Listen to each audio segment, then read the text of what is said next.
Podcast Segunda a Sexta, a visão de universitários e profissionais sobre carreira e trabalho.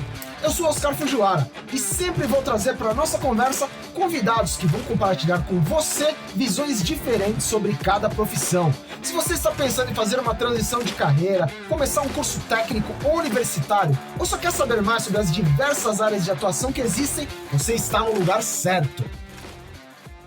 Bem-vindas e bem-vindos ao Segunda a Sexta. Aqui no podcast eu já tive o privilégio de conversar com convidados que atuam como professores, como professoras em disciplinas variadas na educação básica e superior. Mas o episódio de hoje é ainda mais especial porque o foco do bate-papo vai ser especificamente a carreira como professor. E os convidados são dois profissionais que estão há mais de 20 anos contribuindo com a educação de centenas de milhares de jovens aqui no Brasil. Quem está aqui comigo é a Raquel Loureiro, que é professora de português, e o Paulo Mendes, que é professor de geografia. Bem-vinda, Raquel. Conta pra gente um pouco da sua trajetória profissional e por que você decidiu ser professora. Oi, gente, tudo bom? Então, eu decidi ser professora meio sem decidir, mas era assim, meio destino agindo, né? Eu sou aquela pessoa que sou professora desde mais ou menos uns 5 anos de idade, assim, quando eu comecei a dar aula na lozinha da minha avó, lá para os meus primos e tal, mas eles não gostavam da minha aula. Eles sempre fugiam e eu ficava triste. Mas aí aconteceram projetos de vida, aqueles sonhos de infância e tudo mais, e a carreira de professora realmente não estava na minha lista de preferências. No entanto, a minha avó, sempre tem alguém, né, professora de carreira, se formou, trabalhou muito, se aposentou, e ela sempre falava da profissão dela, e ela tinha muito orgulho disso, assim como eu também sempre tive muito orgulho da carreira dela. Terminei a escola, prestei direito. Passei na faculdade, não durei nem uma semana e cansei, falei, não é para mim, não vai dar certo. E fui fazer um cursinho. Lá no cursinho, eu tive um professor de literatura que eu gostava muito das aulas, assim, me apaixonei pelas aulas. Eu nunca tinha parado para pensar sobre tempos e escolas literárias e tudo mais, né? Mesmo tendo feito um ensino médio, colegial na época, né? E aí eu falei, acho que eu vou fazer letras. E aí eu comecei a pensar sobre a minha carreira a partir daí. Quando eu entrei na faculdade, eu ainda não estava convicta. Eu fui fazer faculdade na USP, no primeiro ano, eu ainda não estava, assim, muito acreditando que eu ia ser professora. Então, eu era revisora de texto, trabalhava em revista acadêmica e fiquei, assim, por bastante tempo. E quando eu trabalhava em revista, acabava pegando revisão de tese, de trabalhos de professores e tal. E num dado momento eu resolvi ser mãe e aí comecei a projetar a minha carreira na educação. Então lá por 2003, 2004 eu comecei a dar aula e me formei logo depois, eu comecei a dar aula um pouco antes de me formar e não parei mais, né? Aí minha filha nasceu e eu achei mais prático dar aula e ter as férias escolares junto com a minha filha. Mas, ao mesmo tempo, né, eu me entendi como professora nesse processo de dar aula. Não foi antes, não foi uma escolha, assim, vou ser professora e agora eu sou professora. Foi, assim, dando aula que eu aprendi e comecei a me apaixonar pela carreira de professora. Logo na sequência, fiz faculdade de pedagogia também. Então, agora eu transito em vários segmentos, mas por muitos anos da minha vida eu trabalhei só no Fundamental 2, né? De sexto a nono ano. E depois eu fui voltando para o Fundamental 1, que é onde eu realmente gosto de estar. E você, Paulo? Conta um pouco da sua história pra gente também. Olá, Oscar. Olá, Raquel. Olá, pessoal. Sou de uma cidadezinha do interior de São Paulo chamada Riversul, que tem 5.000 habitantes. Morei na casa dos meus pais até lá completar 18 anos. Sempre estudei em escola pública e tive dois professores, dois irmãos, Alaor Rodrigues de Mello e o Aécio Rodrigues de Mello. Por acaso foram meus professores de geografia em momentos diferentes, né? Eu queria estudar, acabei me tornando migrante, vim para São Paulo. No começo não deu para ir para a faculdade e tal, não tinha condições ainda, nem orientação direito e tal. Trabalhei 1 ano por aqui e aí depois prestei vestibular. E, cara, eu tinha muito claro que assim, eu queria geografia, estava muito claro. Eu não sabia exatamente o que eu ia fazer com a geografia, mas eu queria geografia. Eu fiz vestibular na Universidade Católica, na Pontifícia Universidade Católica de São Paulo. Passei no vestibular, isso lá nos anos 1989, e me achei ali. Terminei o bacharelado primeiro, terminei a licenciatura e desde 1992, portanto, já há mais de 30 anos, nunca deixei de ser professor. Trabalhei durante muito tempo com ensino fundamental e costumo dizer sempre a mesma coisa para quem está querendo ser professor, né? Você quer ser professor mesmo? Vai experimentar ser professor de sexto ano, né? Se você passar pela sala do sexto ano, tranquilamente, você vai ver que assim, né, você estará habilitada a trabalhar com qualquer outra turma, que é uma turminha desafiadora. E depois fui para o ensino médio. E ao longo desse tempo, né, nesse processo de formação, tive a oportunidade de estar trabalhando para algumas escolas. Trabalhei durante da década de 90, de 93 até 2008 para o Estado, né, e concomitantemente trabalhava para a iniciativa privada também, né, para a rede jesuíta de educação aqui em São Paulo, para os maristas, né, e para outras instituições. Então, essa é a minha trajetória enquanto professor. Legal. E como foram as primeiras experiências de vocês em sala de aula? Foi algo natural, fácil, vamos dizer assim? Ou foi meio assustador? Ó, eu já tive 20 sextos anos na minha vida. Por 20 anos eu fui professora de sexto ano. Mas eu comecei, meu primeiro contato com uma sala de aula foi com o ensino médio. Então, para mim foi bem desafiador, porque eu, quando comecei a dar aula, e eu era muito nova, né? Eu tinha 21 anos, eu acho, 22. Então, alguns alunos do terceiro ano, por exemplo, tinham quase a minha idade. E eu acho que tem um lance também de ser mulher, sabe? Tem esse lance ainda, né? Um pouco de uma dificuldade mesmo de gênero, assim. Era muito difícil para mim. Eu tinha muito medo. Eu acho que eu não me sentia muito, não era para mim, eu já não estava apropriada daquele conhecimento todo, né? Para mim, eu acho que essa ideia desse contato inicial foi apavorante. Eu nunca imaginei que ia ser tanto assim, porque eu acho que as outras profissões não devem ter isso. Porque você chega ali, senta numa mesa, alguém te dá uma tarefa, fala, ó, faz isso, vem aqui, eu te ajudo. Não é jogar ali na cova dos leões e faz se vira, né? Foi um momento de desbravar, assim mesmo, para mim. Eu também vim do interior, também era de uma cidade, né, que a gente vive aqui, todo mundo se conhece, de repente você chega, vai de ônibus para a escola do outro lado da cidade, aí chega lá, tem que enfrentar aquilo, foi bem difícil. E tinha que fazer o planejamento. Gente, eu lembro que eu escrevia no caderno inteiro, assim, o que eu tinha que falar na aula. E chegava na aula, eu não conseguia falar nada, e eu esquecia coisa. Então, para mim, foi bem desafiador esse primeiro contato, digamos assim. Aí, lógico que depois você tem que persistir, né? Mas, assim, foi bem cansativo mesmo. Quando eu cheguei para os menores, para mim foi mais fácil. Eu me senti mais confortável, apesar da dificuldade que essa faixa etária ali, né, dos 11 anos, apesar das dificuldades que eles colocam pra gente, eu me senti muito mais confortável do que com os mais velhos. E aí, acho que com o passar dos anos eu fui me acostumando e eu dei aula em ensino médio depois dessa primeira experiência há muitos anos, mas eu acabei me especializando, digamos assim, no sexto ano. Sexto, sétimo, né?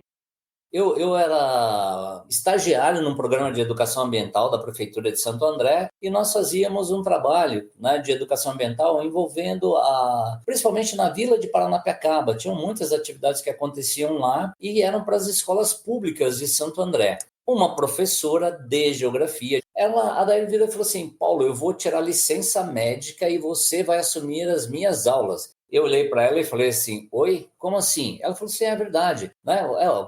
Eu quero você lá. E eu comecei a dar aula, a primeira vez que eu entrei em uma sala de aula, e aí, Raquel, a nossa história é muito parecida nesse quesito. Eu tinha também 22 anos, eu tenho uma estatura gigante, gente, eu tenho 1,65 m. Eu cheguei numas salas, eram só turmas do terceiro ano do ensino médio. Cara, como é que eu vou ganhar desses caras aqui? Pelo conhecimento, vai ser isso. Então, eu olhava para eles assim, eu tinha 22, muitos deles tinham 18. Cara, depois que eu saí da primeira aula, eu falei, é isso que eu quero. Poxa, ó, que legal isso aqui. E do terceiro ano lá do ensino médio, depois fui parar no sexto ano e a vida seguiu. E o que vocês mais gostam na vida em sala de aula e do ambiente da escola como um todo também? O que traz mais realização no dia a dia nesses espaços para vocês? Eu sempre digo que a escola já me curou várias vezes, assim, de situações difíceis que eu estava enfrentando em alguns momentos, assim. Mas o ambiente da escola, quando é saudável para todo mundo, quando está ali, né, em harmonia, ele faz com que a gente tenha uma entrega tão grande àquele momento que a gente está vivendo, para os alunos, né, para aquilo que a gente está fazendo naquele momento, a atenção é tão plena que eu pelo menos sou assim, eu esqueço que existe um mundo fora dali. Assim, você mergulha mesmo num ambiente e que quanto mais legal, quanto mais favorável, né, para a convivência, mais a gente está nele, né? Então, sentir a presença dos alunos, o quanto eles querem te ouvir, ou quanto você pode, mesmo que eles não queiram, né? Mas quanto você pode oferecer. E um pequeno engajamento já é uma fagulha ali, né, que está sendo mostrada. Então, várias vezes eu tive questões pessoais que eu falava, não, eu vou apagar tudo isso e agora eu estou na sala de aula, que é o meu lugar, é o meu espaço, os meus alunos me amam, eu amo todo mundo que está aqui trabalhando comigo e vamos enfrentar, sabe? Em muitos momentos eu consegui, né? Até hoje eu me sinto assim, na verdade. 20 e tantos anos depois eu ainda me sinto assim. Eu gosto de gente. As relações com os alunos, né, algo muito, muito interessante, é renovador, é desafiador. A relação com os pares, porque você está sempre aprendendo, está sempre tendo a possibilidade, né, de estar trabalhando com outras pessoas, com visões de mundo diferentes. Os espaços escolares, na realidade, são microcosmos, né? Você tem na escola tudo aquilo que você tem na sociedade. Às vezes mais intensamente, às vezes menos, tal, né? É necessário que todo mundo faça um esforço, obviamente, para que ele seja um ambiente bastante, né, acolhedor. Eu acho que o relacionamento entre nós, os professores, eu acho que esse é um ponto muito alto também, porque a gente faz realmente famílias, assim, por onde a gente passa, né? Porque são faixas etárias bem diferentes. Muitas vezes você trabalha com uma pessoa de 20 anos, outra de 40, uma de 50, uma que já tem 20 anos de sala, uma que começou agora. E tá todo mundo no mesmo pé, assim, né? Tá todo mundo junto, enfrentando as mesmas dificuldades, não tem uma hierarquia pré-definida ali entre nós. Então, eu acho que o ambiente escolar, quando ele é mais saudável, ele acaba sendo, assim, único para o professor se desenvolver pessoalmente também, assim, né?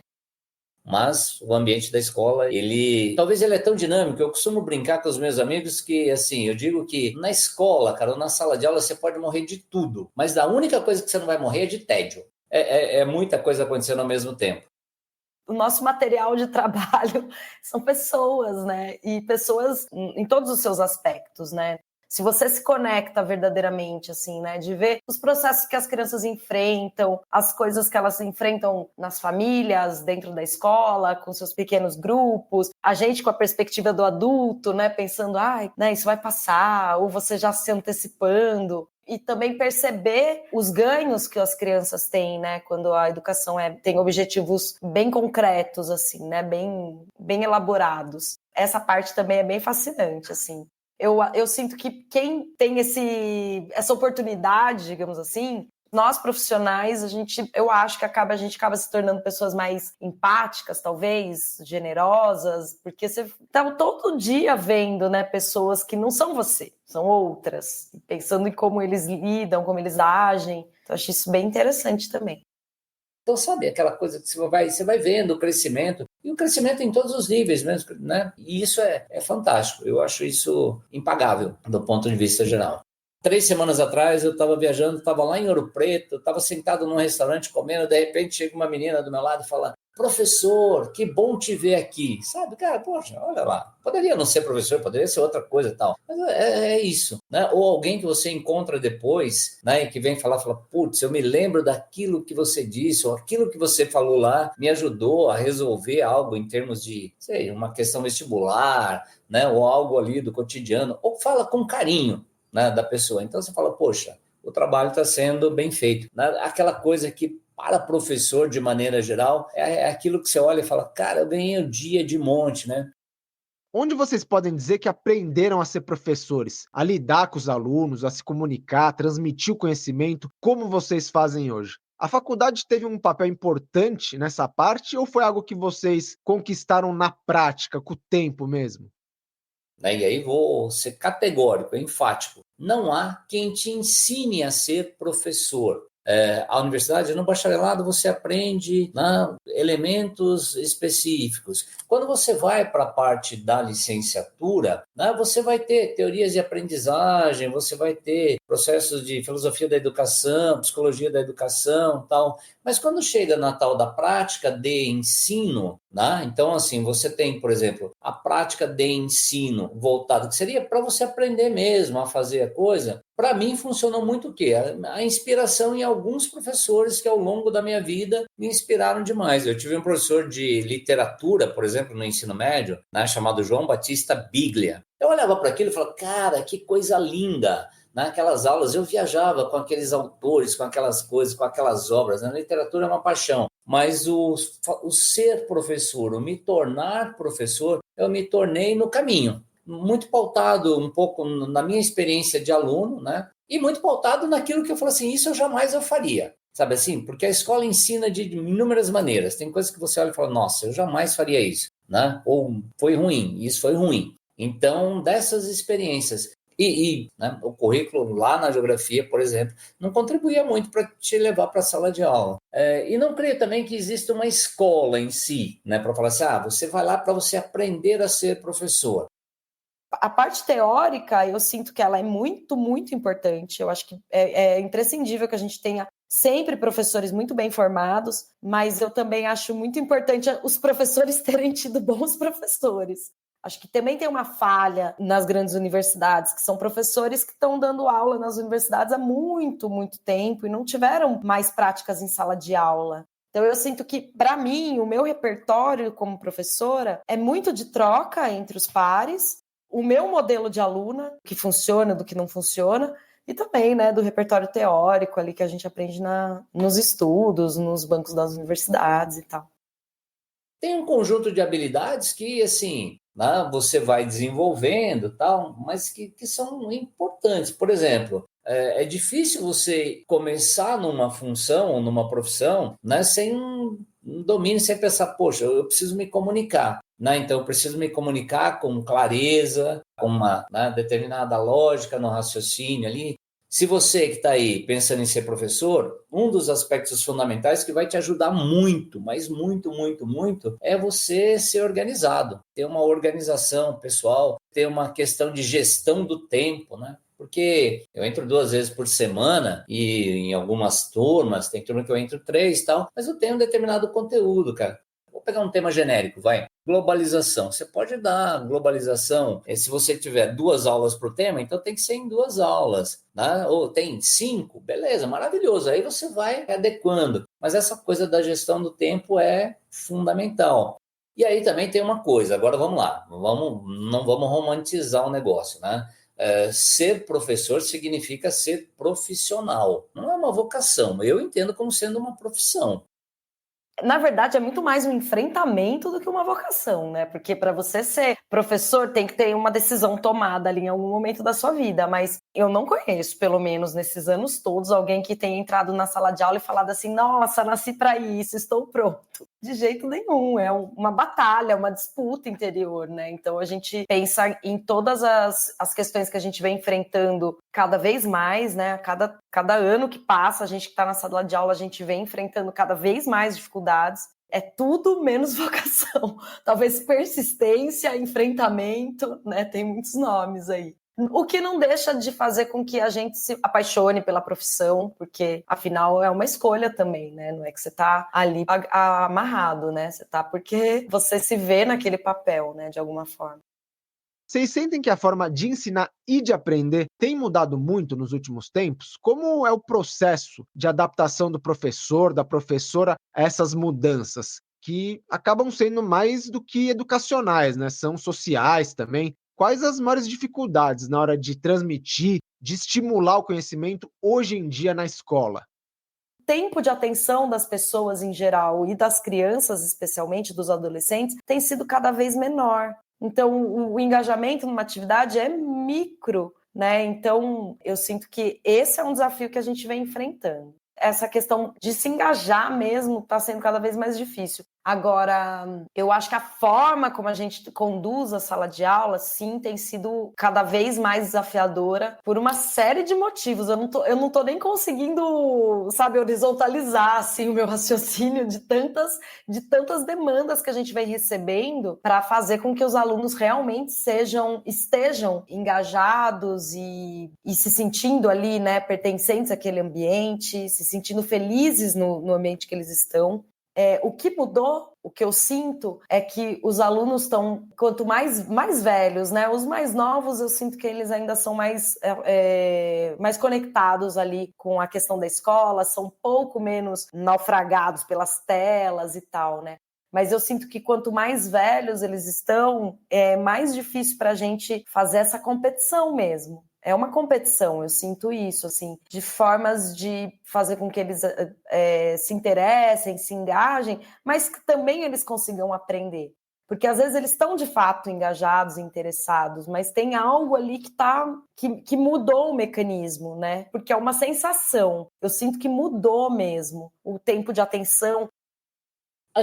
Nós vivemos durante muito tempo uma educação em que ela era muito centrada, né, no ensino. Então, que era aquela ideia de que o professor vem, né, com todo o seu conhecimento, com todo, né, o seu cabedal teórico e tal, e ele vai, né, como se fosse transmitir isso aos seus alunos. Né? E aí você vai tendo todo um processo ali. Cara, não vou nem questionar. Né? Funcionou? Funcionou. Continuou funcionando em alguns lugares? Continuou funcionando para alguns? Com certeza. Né? Tanto é verdade que, assim, se nós formos olhar aquilo que se cobra, por exemplo, em exame vestibular, né, como da Universidade de São Paulo, é um absurdo. Aliás, o currículo muitas vezes é organizado para atender essa demanda da universidade, né, que é uma coisa de louco, tal. E existe um outro lado, que é esse lado do ser, né, focado na aprendizagem. Né? E aí você tem o quê? O papel do professor vai mudar. Né? O papel do professor ele vai se redesenhando, como sendo alguém que vai fazer um pouco aí, né, esse meio campo, né? Vai ser esse intermediador, vai ser aquele cara que vai, não é no sentido de facilitar, de simplificar, mas é de tentar facilitar o processo de entendimento, de execução daquelas tarefas que são um pouco mais complexas, tal. Quando eu comecei a dar aula, já tinha essa conversa sobre metodologias ativas, a gente já pensava sobre isso, acho que de forma um pouco menos sistematizada, como tem sido feito hoje, né, com menos estudos, mas já tinha essa proposta, né, do protagonismo do aluno e tal. E eu acho que, em muita medida, funciona muito bem. Quando a gente pensa em novas metodologias, são novas estratégias, novas maneiras, né, de fazer com que o aluno se torne realmente o responsável pelo próprio aprendizado. Só que aí também tem uma outra coisa, né? Pensando na dinâmica escolar, e aí é algo importante a ser, né, colocado aqui. Então, ok, o aluno tem que ser protagonista, ok, mas então você tem todo um processo que é pensado no aluno, né, e que muitas vezes aquela galera que está ali fazendo o processo acaba sendo deixada de lado. Então eu vejo que assim, há uma deterioração das condições de trabalho, muitas vezes em alguns lugares, né, porque ficou um foco lá. E a gente também não pode ter um papel subalterno nesse processo, a gente faz parte do processo de ensino-aprendizado. E assim, eu lamento muito dizer para quem está me ouvindo, escola não é um lugar de gente feliz, gente. Sabe aquele lugar para ser feliz? Não é que é ruim, muito pelo contrário. Né? Não pode contrariar esse porque senão... Não, ela não tem que aprender. Aprender dói. Quando você está aprendendo, você está mudando o seu modo de ver o mundo. Porque a gente está vivendo aí, né, um momento em que a gente tem coach mirim, né, que fala que escola não vale de nada, os alunos cada vez menos querem fazer uma faculdade, eles estão vendo cada vez menos, as pessoas veem cada vez menos valor na escolarização, né, talvez na educação escolar. Talvez eles eu acho que a sociedade vem sentindo que existe uma educação extraescolar muito mais valiosa. No entanto, a gente está vendo os perigos dessa educação extraescolar, né?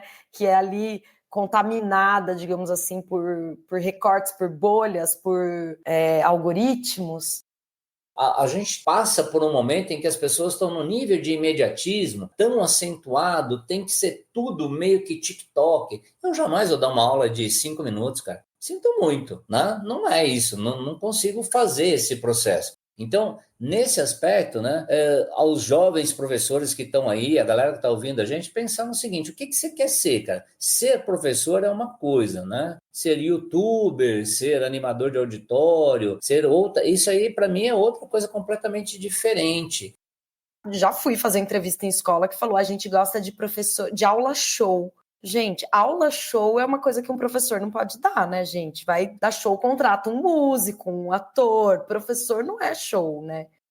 Não quer dizer que você tem que ser sisudo na sua aula, não quer dizer que você não tem que ser empático, não quer dizer que você não possa usar várias metodologias diferentes, muito ao contrário, pode e deve, né? Mas você tem que ver ali qual é o seu papel, né? Então, assim, eu consigo tranquilamente lidar lá com um aluno de 6º ano sem me infantilizar.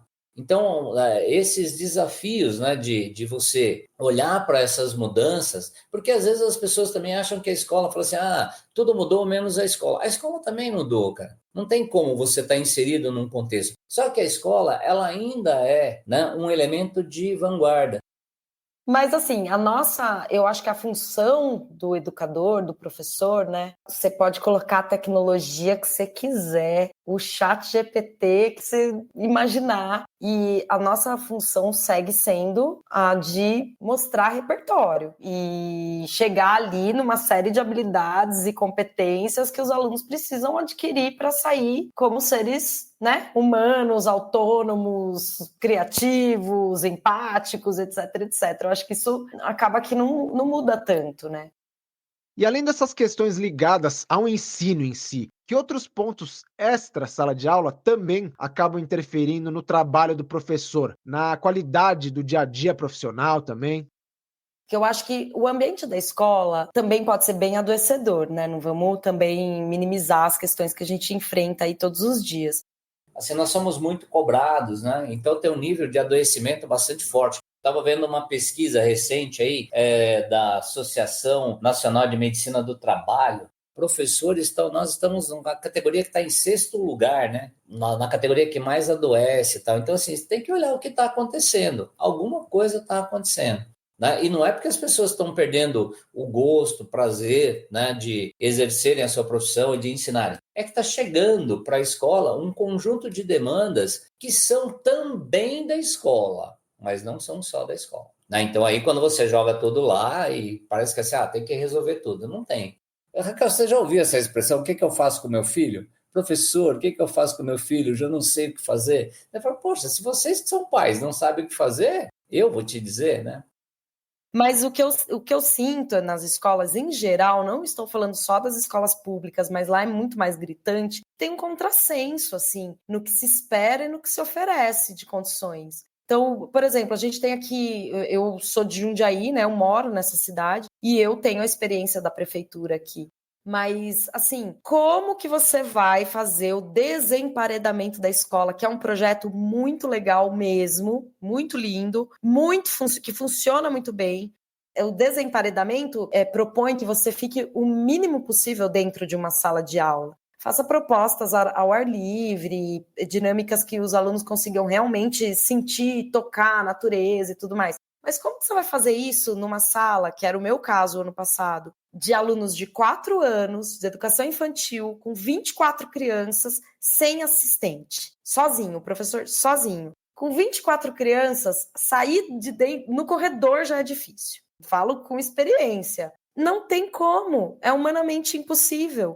Entendeu? Ou a professora fica louca e estressada e tudo mais, ou ela não faz aquilo que está sendo solicitado. Tem só 2 opções. Você pode fazer um monte de outras coisas, mas você não consegue cumprir com aquilo que foi solicitado por uma questão estrutural. Então, assim, é tudo muito lindo e tal. Então, eu fico pensando, assim, se alguém que propõe isso, de fato, está dentro desse sistema pensando junto com os professores. Que é super importante que nós tenhamos autoempatia. Nós não vamos resolver todos os problemas, não dá para trazermos para nós. Não é que você vai ignorar o problema, muito pelo contrário.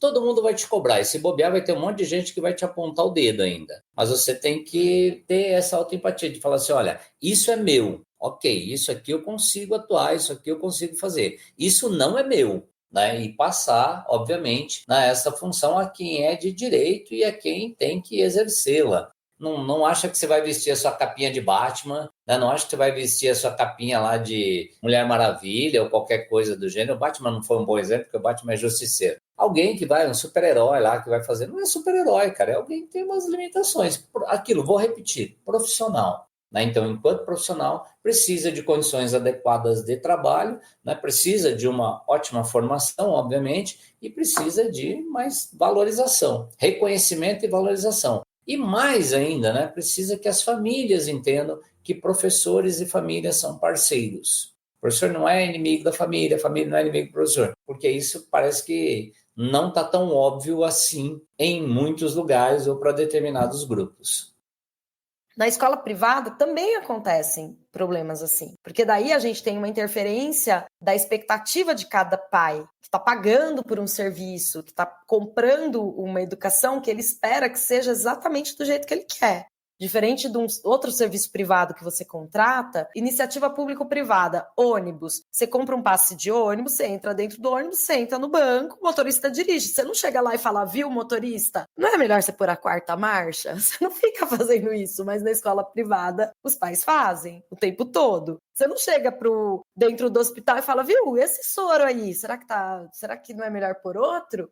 Eu acho que tem uma questão de dificuldade do manejo dentro da esfera pública, mas também tem na esfera privada, né? Que propõe um monte de coisas e protagonismos e etc. que a gente dificilmente consegue alcançar com plenitude, né? Quando a gente tem tantas dificuldades. Infelizmente, uma boa parcela da nossa sociedade entende que, assim, que sabe de educação. Todo mundo palpita na educação. Todo mundo fala a respeito da educação. E, infelizmente, né, se nós olharmos, até olha para a sociedade, né, quando tem alguma temática sobre educação, o último que é chamado para falar a respeito é o professor. Para mim, isso é um absurdo, total e restrito. Tanto é que, assim, né, um dos mecanismos importantes que eu entendo que, assim, que é de quem está na sala de aula é de não abrir mão de expor aquilo que está vivendo lá, né, de levar, de discutir aquilo que está acontecendo lá, mas no sentido de falar assim, olha, eu tenho que dizer, eu estou aqui, tenho conhecimento desse processo. E aí, quando você olha, são sempre aquela coisa, né? Ah, foi chamado aqui, ó, nós vamos falar com o especialista X. Aí você dá uma olhadinha no especialista X, é o economista que olha a educação a partir dos números.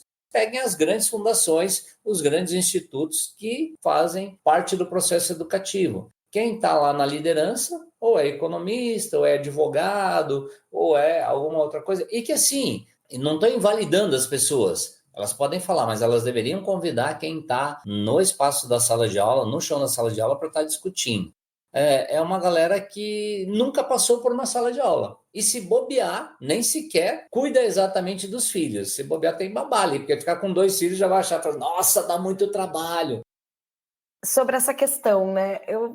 Me veio aqui uma situação triste, porém foi bem interessante. A gente teve uma formação numa dada escola sobre manejo de criança com espectro autista. E aí veio uma grande especialista lá de uma federal, uma super professora e tal.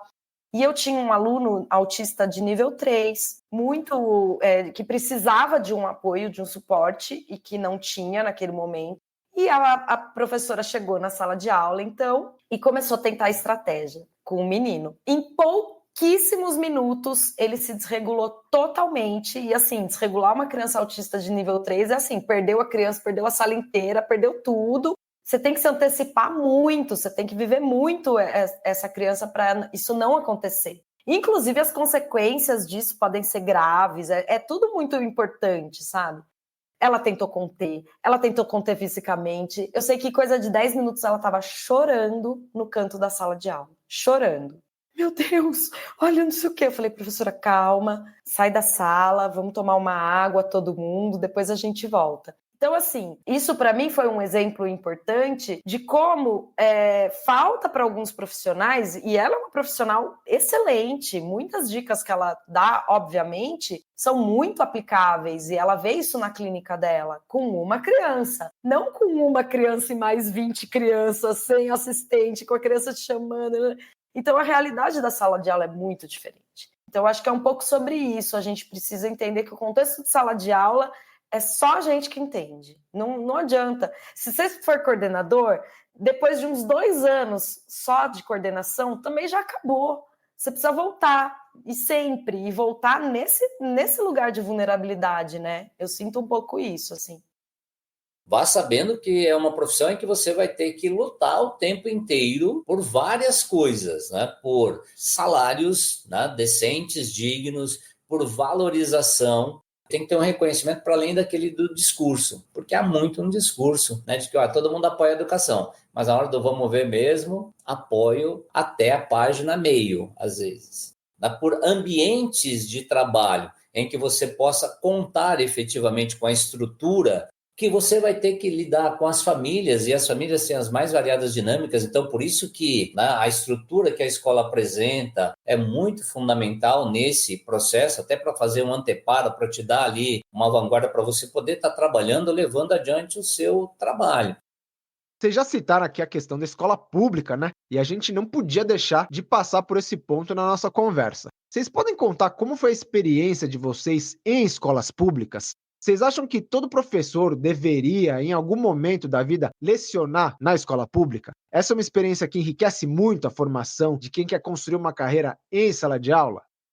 Nas escolas privadas, normalmente você tem um perfil que é um perfil muito homogêneo. Você não tem diversidade, né? Diversidade mesmo, daquilo que é a sociedade brasileira. Né? Vou te dar um exemplo. Eu estou numa escola privada atualmente em que eu tenho o quê? Eu tenho 2 alunos negros no universo de 10 salas. Estou pegando uma situação, e olhando do ponto de vista da composição da população brasileira, de acordo com o IBGE, se somarmos pretos e pardos, nós temos a maioria da população. Se você for pegar do ponto de vista econômico, embora você tenha lá um ou outro que tem uma condição menor, mas a galera está ali, muito parecida. Nós temos na educação básica brasileira, segundo o censo de 2023, 47 milhões de alunos. Desses 47 milhões de alunos, 38 milhões de alunos são alunos nas escolas públicas, basicamente escolas estaduais e escolas municipais. E esses alunos, então, assim, o grosso da educação brasileira, o grosso dos alunos, né, ele está na escola pública.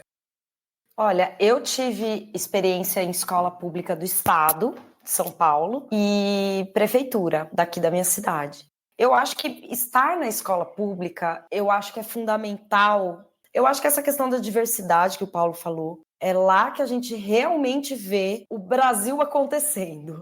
Então, eu acho que é importante para a gente vivenciar isso. Mas o que eu acho mais importante é a diversidade dos alunos mesmo. Então, por exemplo, quando você vai para uma escola que tem 45 alunos, 50 alunos numa sala de aula, que é o caso de uma escola pública, colocam lá os 50 alunos na sala de aula, atarracados lá dentro, sem ar-condicionado, ventilador quebrado, vidro quebrou e já choveu tudo dentro, é meio assim. E assim, pensando em alunos mais velhos, 10 alunos são analfabetos, aí os outros têm um nível X, os outros têm uma necessidade de investigar um laudo, alguma coisa, aí tem uns 3 ali que tem realmente uma performance acima da média, e tem uma galera que está querendo estudar, pouco, mas tem. Aqui na minha cidade é um pouco diferente em algumas escolas, de algumas regiões, de alguns bairros da prefeitura. Se eu quero ser professor, se eu estou professor, é na escola pública que a coisa efetivamente está acontecendo, ou não está acontecendo.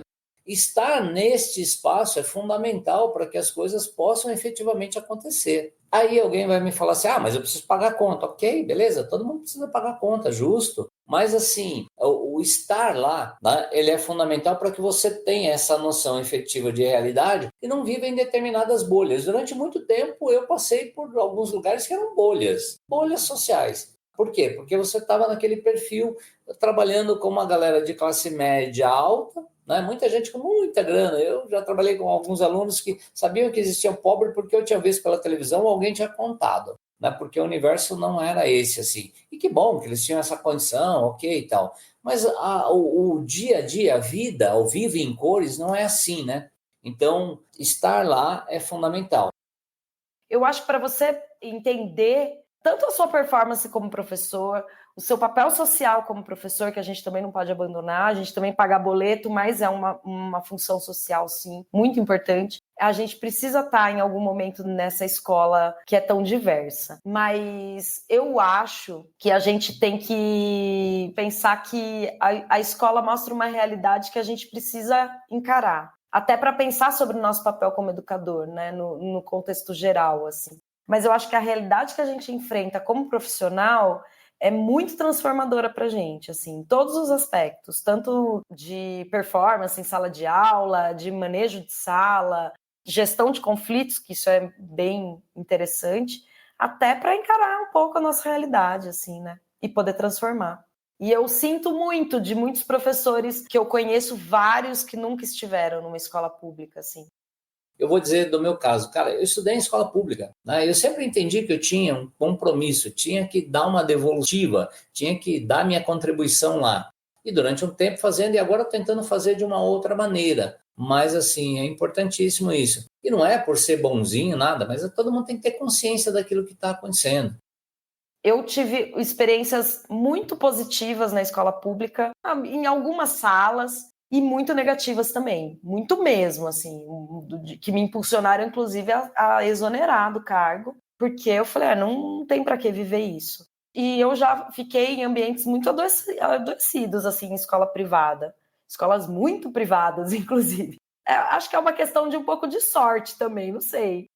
Na escola privada, você tem, né? Também não dá para dizer que não há uma uniformidade na escola privada. Você tem poucas escolas com uma boa estrutura e você tem muitas escolas, mas muitas escolas extremamente precarizadas, né? Que pagam mal, que exploram pra caramba, né? Que vão sugar lá tudo que você tiver disponível. Lá em 2022, a gente já estava falando sobre isso, levantando essa questão sobre, né, a perspectiva de um apagão docente ou de um apagão de professores até 2040. É bem provável que venhamos a viver isso mesmo. Por quê? Porque, na prática, a carreira docente ela se tornou pouquíssimo atrativa, né? E isso foi ao longo do tempo. Tá certo? Então, assim, é preciso pensar estrategicamente. Somos bons planejadores, temos bons executores, né, das mais variadas políticas, bons formuladores de políticas públicas. Temos sim, temos um monte que não vale o arroz que come, mas, né, assim, temos ótimos pensadores nesse quesito. É preciso, além desse pensamento, é preciso colocar em prática, né? Então, estar na escola pública é fazer parte desse movimento de valorização. Eu sinto cada vez mais vontade de voltar para a escola pública, inclusive, assim, eu descobri que existem lugares e situações em que é possível se manter saudável, com um salário até que não tão horroroso, porque tem plano de carreira, né, tem algumas coisas assim, na escola pública.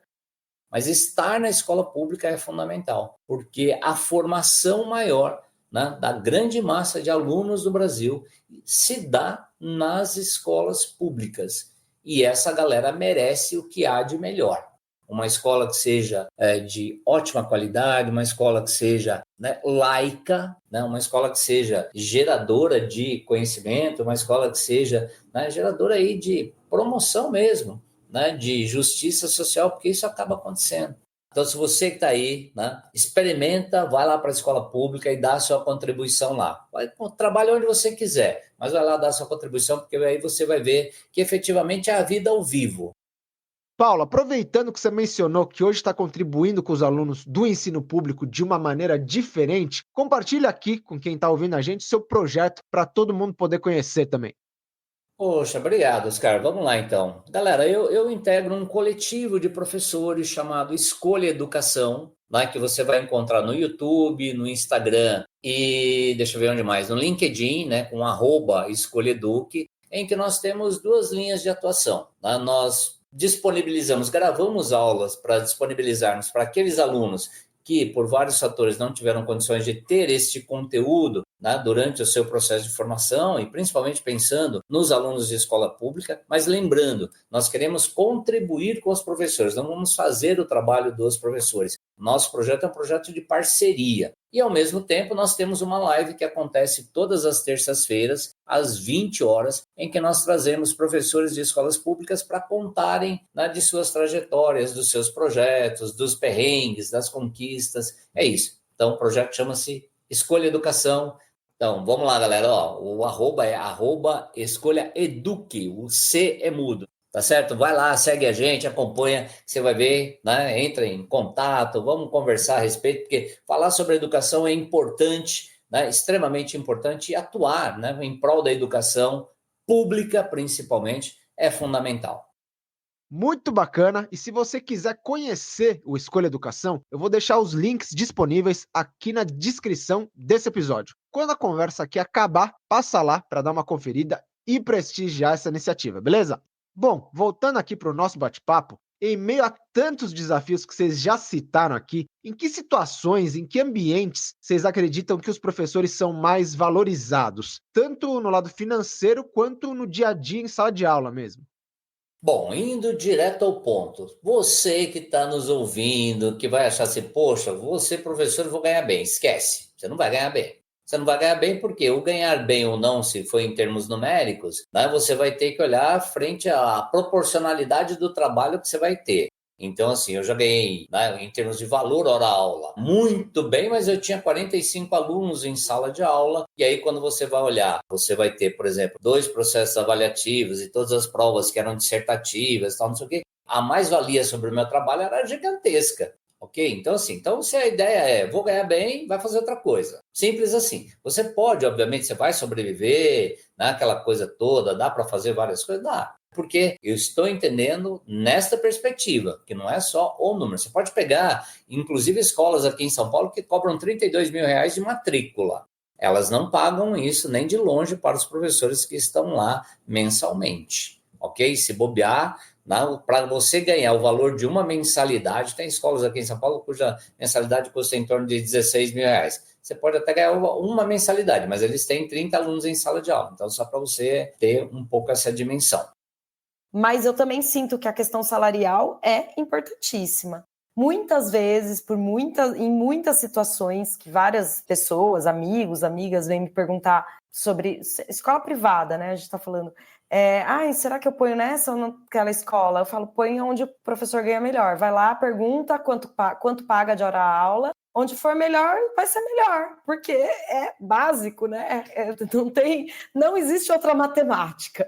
Onde se paga mais, a gente vai atrás. Então, eu acho que essa lógica salarial ela é muito importante, porque a gente realmente está com salários muito defasados, tanto na esfera pública quanto na privada. Não tem para onde correr, porque o trabalho do professor ele pode ser infinito, né? Ele pode ser. A outra coisa é o processo de valorização que envolve vários outros aspectos além, né, do salário em si. Salário é super importante, gente, mas tem outros aspectos que, né, são fundamentais, que é o ambiente de trabalho, é o fato de você ter uma gestão, né, que esteja trabalhando junto ali com o professor, que entenda que o papel do professor e que vá fazer esse anteparo aí no tratamento junto com a família, né, que você tenha uma proposta pedagógica que seja clara, seja ela A, B, ou C, ou D, ou E, não importa, mas que ela seja clara, né? Então que não queiram dizer que estão fazendo uma coisa e fazendo outra coisa. Da minha experiência, eu sinto que a gestão, nesse caso, especialmente a direção da escola, né, tem um papel fundamental, assim. Não é propriamente a unidade escolar, porque eu já vivenciei escolas mais democráticas, eu já vivenciei escolas privadas mais elitizadas, e eu sinto que essa figura, ela determina a valorização dos professores, acho que talvez pelo contato, primeiro, né, no contato com as famílias, na forma, no approach ali que vai ter em relação à comunidade escolar, mas também na tratativa com os professores, assim, né? Em entender o ofício ali, o que está sendo feito, como é feito, e dispor da autonomia necessária para que o trabalho seja cumprido. Acho que a valorização vem disso também, né? mas eu sinto que a gestão segue sendo fundamental para a valorização do professor dentro da escola, assim. E na questão pública, né, se nós formos pensar em termos de redes aqui, né, especificamente de São Paulo, a Prefeitura de São Paulo ela tem um plano de carreira muito mais interessante, muito melhor do que o Estado. Né? Então, você tem progressão, tem todo o processo, embora tenha se perdido um monte, né, de coisas também ao longo do tempo tenha sido se deteriorado. Vocês já falaram dos ambientes não saudáveis para um professor, né? Em que situações é mais comum que esses ambientes ruins se formem? O que favorece uma atmosfera negativa nas escolas para os professores? Tem várias situações que colocam a gente nesse lugar, né, da doença e de dificuldade mesmo de atuação. Eu entendo muito, porque eu também sou mãe, né, eu também exerço a maternidade, que a gente queira que os nossos filhos tenham todos os seus desejos atendidos e que eles sejam livres de frustrações o máximo que eles possam. Eu entendo isso, eu compartilho, inclusive, desse sentimento. Eu sofro muito quando minha filha está sofrendo por alguma coisa, eu não gosto quando eu vejo que ela se frustra. O seu filho precisa ser frustrado, ele precisa que alguém chegue para ele e fale, agora não é hora de fazer isso. E ele não está tendo isso, no geral. Mas eu sinto que tem havido uma dificuldade dos pais, no geral, de incorporarem isso. Nem estou falando sobre classe social, né, sobre contexto de escola, é geral. A gente fez com que as crianças vivessem nesse ambiente. O que eu tenho sentido, às vezes, é muito mais dificuldade em relação às famílias do que da própria criança. Porque para a criança, muitas vezes tudo bem chegar e falar, olha, agora não é hora disso, ele vai falar, tá bom, mas a família não. Então eu sinto que assim, é uma dificuldade em lidar com esses processos de individuação que a gente vai passando ao longo da vida, que está sendo muito impactante para o que está acontecendo dentro da escola. Assim. Essa é uma questão, né? Que para mim é bem importante. É que você tenha uma participação ali das famílias que entendam o processo. Sabe, aquela família que está falando, opa, nessa escola eu estou contratando aqui esse serviço de educação, mas essa escola tem esse perfil. Né? E a família tem que ter clareza também para olhar se o filho está adequado ali para aquele perfil, porque são coisas diferentes. Agora, outra questão é a burocratização do ensino, né? Eu acho que com a tecnologia, que também é muito dual, né? Porque ao mesmo tempo que é muito legal você ter 1000 gráficos e 1000 tabelas e 1000 relatórios falando sobre a performance, sobre o rendimento de cada um dos alunos, também é um processo que burocratiza muito o nosso trabalho e deixa ele muito mais trabalhoso. Então, assim, a nossa carga de trabalho, com todos os aplicativos, com todos os sistemas, do meu ponto de vista, eu não sei nem dizer se dobrou. Para mim, assim, quintuplicou. Agora você tem que preencher com cores diferentes a cada mês, a cada reunião. Então eu sinto que é um processo que a gente precisava ter alguma forma de fazer com que a gente tenha objetividade nesse processo. Ou diminuir bruscamente a nossa carga horária e pagar por esse serviço, que é algo que a gente não recebe. Aquela ideia de você ter um profissional que teria que ser, né, assim, um profissional orgânico e está se transformando em alguém, né, extremamente, como se fosse um técnico, é meio que, né, esse processo. E assim, a gente precisa ter muitas aulas por conta da questão salarial. Não dá para você trabalhar só meio período, por exemplo. Você precisa ter o período inteiro, mas e aí? Qual outro período que você vai preparar, elaborar, corrigir, preencher tabela, planilha, demanda de pai, de mãe, de coordenação? A questão do excesso de trabalho, né? Excesso mesmo, assim, porque você está fazendo não só a função, né, docente, como a gestão, como a parte burocrática, como tem um monte de outras coisas que não são do fazer docente, se tornaram do fazer docente. E aí, óbvio, né, que tem todo um processo que vai levando ao quê? Os ambientes acabam se tornando muitas vezes tóxicos, né? E a escola pública não garante que seja diferente, viu? Também é assim. Acho que o trabalho é menor do que na escola privada, um pouco menor, mas ainda assim é muito complicado, é muita carga de trabalho. E para fechar, gente, que conselhos vocês gostariam de deixar aqui para quem está pensando em construir uma carreira em sala de aula como professora, como professor? Isso foi algo que eu aprendi, a duras penas, mas eu aprendi depois de muitos anos dando aula. É de manter um pouco esse distanciamento cauteloso em relação a você e ao seu trabalho. Lembrando que é um trabalho, que esse é uma profissão, né? Não é vocação, é uma profissão. Abaixar um pouco a expectativa, tem dia que você vai sair da sala de aula achando que você é maravilhoso, que deu tudo certo, e tem dia que você vai sair falando, nossa, que porcaria de professor que eu sou, que não serve para nada. E isso vai acontecer sempre, não importa quantos anos de experiência, né? Então, eu acho que essa questão de segurar um pouco a sua própria expectativa, né? Segurar aquela vontade de abandonar a profissão quando as coisas dão errado, porque vão dar errado, mas também vão dar certo em muitos momentos. Está no seu radar ser professor? Então seja, mas tente ser o melhor possível, independentemente da condição que está ali sendo colocada para você. Tem que ir com energia porque os desafios são grandes. Então você já sabe que você está entrando num lugar, você está entrando numa área onde os desafios são enormes, né? Tem a parte toda lá de formação, que isso você vai adquirindo ao longo do tempo e tal, mas tem os desafios do cotidiano. Então é isso, já saiba que, olha, estou entrando nessa área e vai ser uma área que eu vou ter um campo de atuação bastante grande, mas que eu vou ter uma luta também bastante grande. Essa questão do gerenciamento do tempo é muito importante, você ser uma pessoa organizada.